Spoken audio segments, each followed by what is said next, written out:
Good morning to all. आज हम लोग पढ़ेंगे कार्डियोवास्कुलर सिस्टम कि हमारा ब्लड कैसे कैसे पूरी बॉडी में परिसंचरण करता है, कैसे कैसे सर्कुलेट करता है, ये सारी चीज़ें पढ़ने का काम करेंगे। ठीक है, हमने समझा कि ब्लड के कितने प्रकार होते हैं, ब्लड के कितने टाइप्स होते हैं, अब वो कैसे सर्कुलेट करता है। हमारे पूरी बॉडी में 3 तरह का सर्कुलेशन फॉर्म होता है बेसिकली।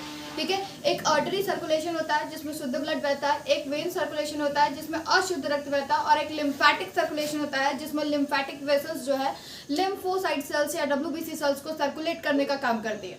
ठीक है, तो कार्डियोवास्कुलर सिस्टम में बेसिकली 3 या 4 चीजें वर्क करती हैं। पहला होता है आर्टरी, दूसरा होता है वेन, तीसरा होता है कैपिलरी और चौथा होता है हार्ट। हार्ट जो होता है वो टुल्लू का काम करता है, वो पंप करता है ताकि हमारा जो ब्लड है वो पूरे बॉडी में फैल पाए, और पूरे बॉडी से जो अशुद्ध ब्लड आ रहा है वो हमारी बॉडी में हार्ट में जाए, हार्ट उसको लंग्स में ट्रांसफर करे, लंग्स उसको शुद्ध करे, शुद्ध करके वापस ले आए, वापस हार्ट में आए, हार्ट से वापस पंप हो और पूरी बॉडी में डिस्ट्रीब्यूट होने का काम हो। ठीक है, अब स्टार्ट करते हैं हम लोग कार्डियोवास्कुलर सिस्टम, आज का हमारा टॉपिक।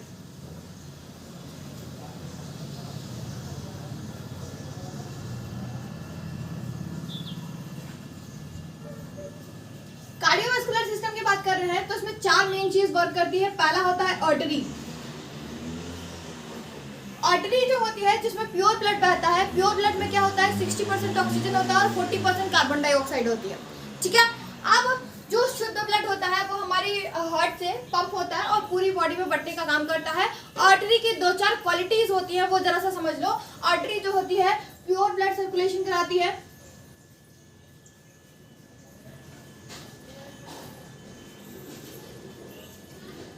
इसके अलावा इसकी जो क्वालिटी होती है, इसकी जो वॉल होती है वो थिक होती है। थिक मतलब मोटी होती है।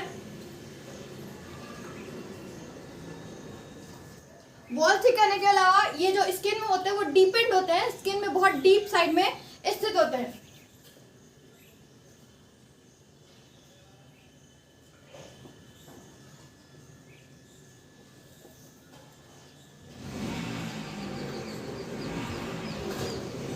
Situated at deep in skin. इसके अलावा इनका जो प्रेशर होता है वो ज़्यादा होता है, इसलिए जब भी हम इसमें से ब्लड निकालते हैं, जब भी आर्टरी का कलेक्शन होता है तो उसमें बस जरा सा निडल हम लोग प्रेस कराते हैं, निडल अपने आप फ्लो की वजह से भर जाती है।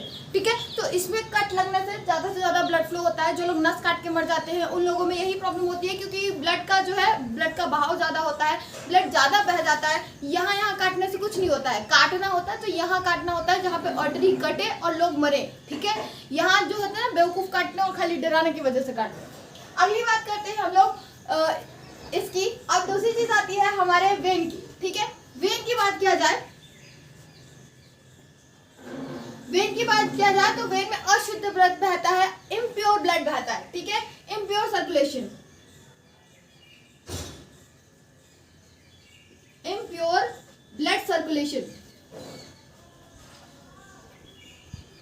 अब एक और बात होती है, जो आर्टरी होती है वो हमें हार्ट से पूरी बॉडी में बहती है, तो उसको गुरुत्वाकर्षण का जो लॉ होता है, हमारा हर चीज हमारे नीचे की तरफ खिसकती है, तो उसकी वजह से भी उसको फ्लो अच्छा मिल जाता है। लेकिन हमारी वेन्स के पास क्या होता है, क्योंकि वो गुरुत्वाकर्षण के जस्ट अपोजिट काम करती है, नीचे से ब्लड ऊपर लाने का काम करती है, इसलिए उनको थोड़ी ज्यादा मेहनत करनी पड़ती है। इनकी भी 2-4 क्वालिटीज होती है, उनको भी देख लेते हैं। वॉल जो होती है वो उनकी थिन होती है, वॉल थिन होती है। इसके अलावा सिचुएटेड इन सुपरफिशियल कह सकते हैं, सुपरफिशियल स्किन में हम लोग ऊपर से वेन देख सकते हैं। जो लोग बेसिकली एक्सरसाइज करते हैं, एथलीट्स होते हैं, उनकी जो वेन होती है ना एकदम स्किन के ऊपर अच्छी से दिखाई देती है, प्रोमिनेंट दिखाई देती है। ठीक है, तो सिचुएटेड सुपरफिशियल इन स्किन या एट स्किन।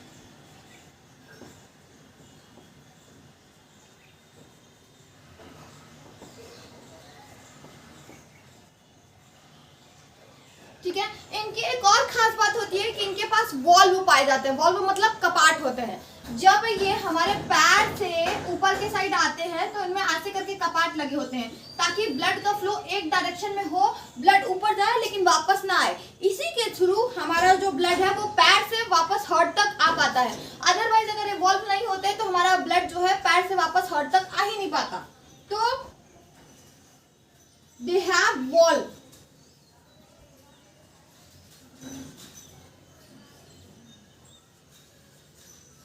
ठीक है, वॉल्व मतलब कपाट होते हैं, डिपेंडेंट स्किन होते हैं, इम्प्योर ब्लड सर्कुलेट करते हैं।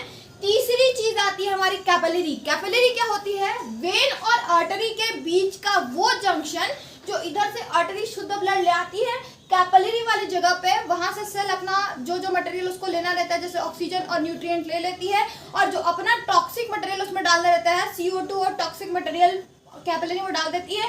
तो एक तरफ से आर्टरी आती है, दूसरी तरफ से वो कैपिलरी के बाद वेन में चेंज हो जाती है। तो जो junction between artery and capillary, sorry, the junction between artery and when is called capillary.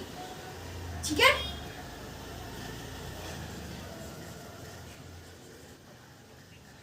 Capillary जो तीसरी चीज होती है हमारे पास, वो कैपिलरी क्या होती है, जंक्शन होती है between artery and when.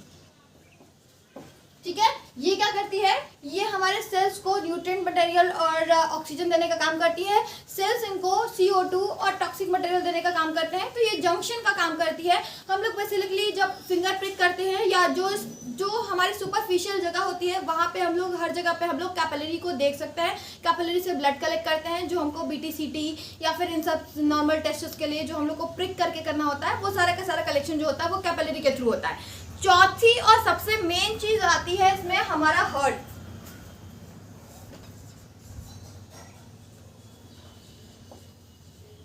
Heart हमारा एज ए टुल्लू की तरह से काम करता है, वो पंप करने का काम करता है। इसका कोई बेसिक चार्ज नहीं होता, ये सिर्फ पंप करने का काम करता है। इसके पास अपनी इलेक्ट्रिसिटी इंपल्स होते हैं, ये अपने रिदम से धड़कता है। ये ना ऐच्छिक क्रियाओं द्वारा ना अनैच्छिक क्रियाओं द्वारा कंट्रोल किया जा सकता है। दूसरी चीज, हार्ट के पास अपना सर्कुलेशन होता है। हार्ट अपने सेल्स को खुद से सर्कुलेट करता है और उसको पंप करने का काम करता है। ठीक है, तो थोड़ा सा हार्ट के बारे में हम लोग देख लेते हैं। हार्ट का ब्लड कहाँ कहाँ से किधर किधर से जाता है। सबसे पहले क्या होता है कि सुपीरियर वेना केवा और इंफीरियर वेना केवा के थ्रू पूरे बॉडी से अशुद्ध ब्लड जो है वो राइट आर्टरियम में आने का काम करता है। ठीक है, ये होता है हमारा सुपीरियर वेना केवा।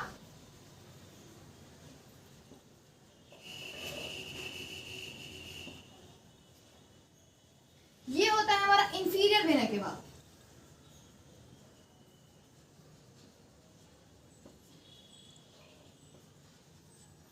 सुपीरियर और इंफीरियर वेना केवा यहाँ पे ओपन होते हैं, नीचे वाला यहाँ पे ओपन होता है। यहाँ पे ये राइट आर्टरियम है, दायां आलिंद है।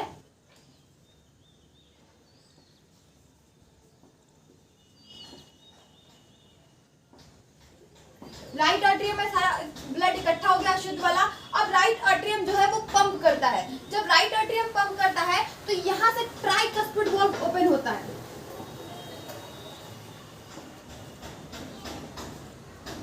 ट्राइकस्पिड वाल्व ओपन होता है तो राइट आर्टरियम से ब्लड जो है वो राइट वेंट्रिकल को चला जाता है। ठीक है, right atrium to right ventricle.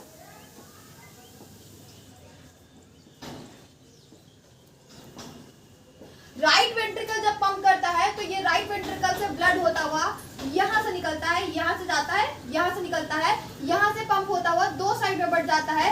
एक जाता है हमारा, ये जो होती है ये पल्मोनरी, इसको कहते हैं फुफ्फुस धमनी। ठीक है, फुफ्फुस धमनी या पल्मोनरी आर्टरी वो चीज होती है, सारे आर्टरी में शुद्ध रक्त बहता है एक्सेप्ट पल्मोनरी आर्टरी। ठीक है, तो यहाँ पे हम लिख सकते हैं every artery circulate pure blood accept pulmonary artery. Pulmonary artery को छोड़कर बाकी सारी की सारी जितनी भी आर्टरी होती है, धमनी होती है, वो शुद्ध ब्लड कैरी करती है। पल्मोनरी आर्टरी को छोड़कर ये हमारी पल्मोनरी आर्टरी है।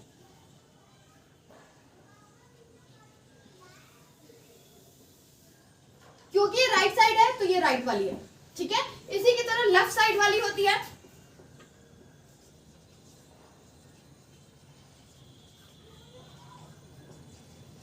अब यहाँ पे होता क्या है कि राइट साइड वाली ब्लड ले जाती है राइट लंग को, RL को लेके जाती है। ठीक है, लेफ्ट साइड वाली ले जाती है LL को, मतलब लेफ्ट लंग को ब्लड लेके जाती है।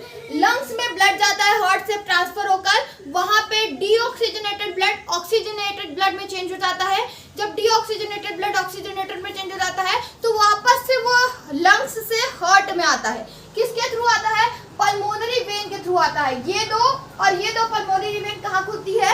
लेफ्ट आर्टरियम में खुलती है। तो यहाँ पे ये जो होती है वो पल्मोनरी वेन होती है।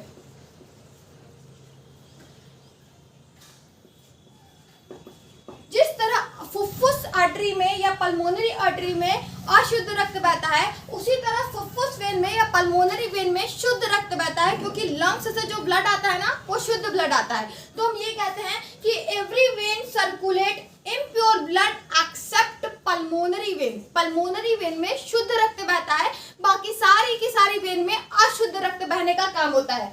तो ये पल्मोनरी वेन लेफ्ट साइड की है, तो लेफ्ट लंग से ब्लड लाने का काम करेगी। ये दोनों पल्मोनरी वेन जो होती है वो राइट साइड की है, right side pulmonary vein.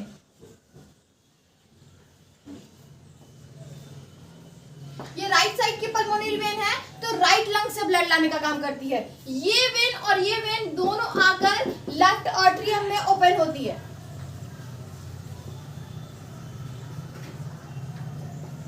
Left atrium के बाद यहाँ पे बाइकस्पिड वॉल्व होता है।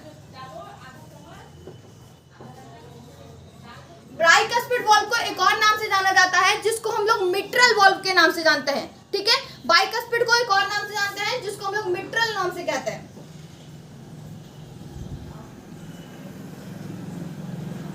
मिट्रल वॉल्व के बाद हमारा लेफ्ट आर्टरियम जब लास्ट में पंप करता है तो लेफ्ट आर्टरियम से लेफ्ट वेंट्रिकल में ब्लड जाता है।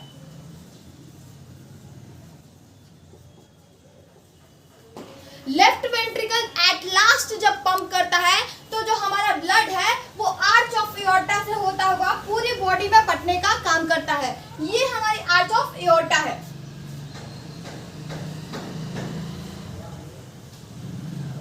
आर्च ऑफ एओर्टा ऊपर के साइड 3 वाल्व में खुली होती है। पहला होता है हमारा ब्रैंकियोसेफेलिक,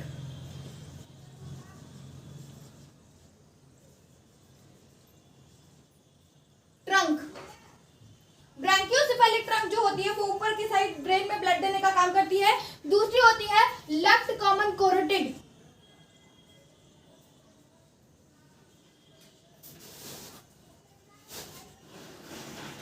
लेफ्ट कॉमन कोरोटिड जो होती है वो हार्ट को ब्लड देने का काम करती है। और एक होती है लेफ्ट सब क्लेविकल।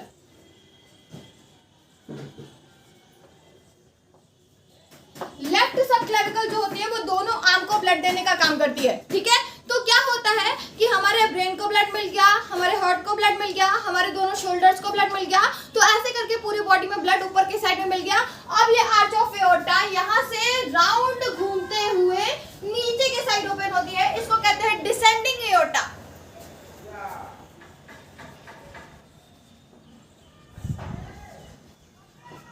डिसेंडिंग एओर्टा मुड़ते हुए पूरे बॉडी को नीचे के साइड से ब्लड देने का काम करती है। तो ये ब्लड का डिस्ट्रीब्यूशन होता है। 2-4 चीजें इसमें और भी बहुत ज्यादा इंपॉर्टेंट है। क्या इंपॉर्टेंट है? इनको हार्ट को 2 पार्ट में बांटने वाली एक लाइन होती है जिसको हम लोग कहते हैं सेप्टम। सेप्टम क्या करती है? वो हार्ट को 2 अलग अलग पार्टों में डिवाइड करने का काम करती है। इसके अलावा जो हमारी हार्ट की लेयर होती है उसमें 3 लेयर पाई जाती है। कौन कौन सी 3 लेयर होती है? इसको हम लोग यहां लिख देते हैं। ठीक है, the heart wall have 3 layer. 3 layer कौन सी होती है? पहली होती है पेरिकार्डियम, दूसरी होती है मीजोकार्डियम, तीसरी होती है इंडोकार्डियम। ठीक है, तो इतनी ढेर सारी ये लेयर होती है। ये 3 लेयर से इलास्टिक होता है ताकि ये पंप करे तो पंप अच्छे से हो पाए ताकि बीच में फट ना जाए। ठीक है, इसके अलावा इनका जो साउंड होता है वो लब और डब का साउंड होता है। लब जब होता है जब ट्राइकस्पिड वॉल्व ओपन होता है तो लब का साउंड आता है। डब जब आता है जब बाइकस्पिड वॉल्व ओपन आता है तो डब का साउंड होता है। तो ये रिदम जो है वो चलता रहता है जिसको हम लोग अपने उस पे वेव देखने का काम करते हैं। इसके अलावा एक और चीज इसमें होती है जिसको ये वाला जो होल है ना, इसका नाम नहीं लिखा है, इसको हम लोग कहते हैं फोस्सा ओवेलिस।